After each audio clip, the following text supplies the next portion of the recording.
మేఘమే నేలపై వాలినట్టు నింగిలోన తారలే చేతిలోకి జారినట్టు గుండెలోన పూలబాన కురిసినట్టుగా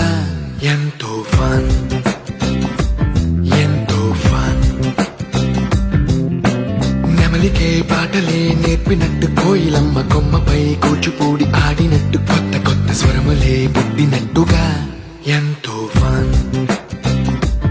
ఎంతో ఫన్ కాళిదాసు కావ్యము త్యాగరాయ గేయము కలిపి మనసు పాడినట్టుగా అందమైన ఊహలు అంతులేని ఆశలు వాకిలంత ఉంపినట్టుగా ఎంతో ఫన్ ఎంతో ఫన్